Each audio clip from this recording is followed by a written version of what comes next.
Midland was my favorite area. I don't know if you're supposed to pick favorites, but it was my favorite because I was there the longest. It's huge. It's gotten huge.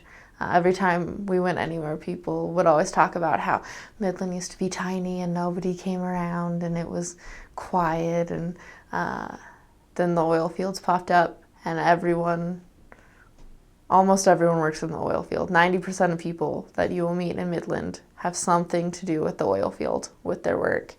And then the other 10% are, doctors and firefighters and people who need to be there to make the city run. But most of it's oil field, and it's grown and grown and grown.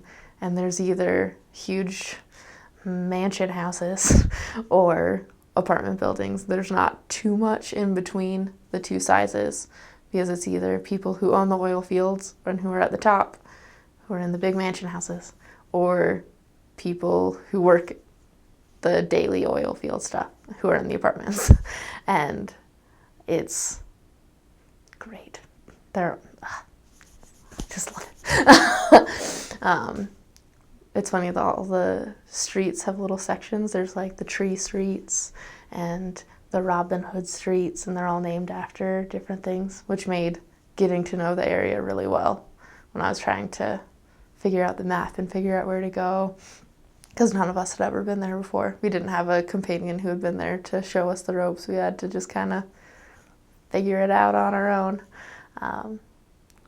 And it's just this little city surrounded by oil fields, and then Odessa is right next to it. So it's Midland, Odessa, oil fields. And it's great. There's a highway loop around the city called the Loop, aptly so. And you would have to get on that to get to one end or the other. Otherwise, you had to wind your way through all of the streets. It was the fastest way to get from one end to the other. It was great.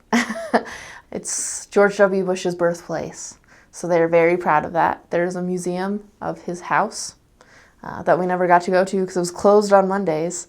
So it was closed the one day we could actually go to it. We were all very sad. They have a really great oil museum, which we went to 3 times while I was there because it was one of the only museums that was open on Mondays. Most things are closed on Mondays in Midland, which made getting a haircut really difficult.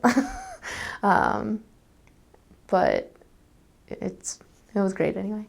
And there's even an elementary school named after George W. Bush. They like their bushes.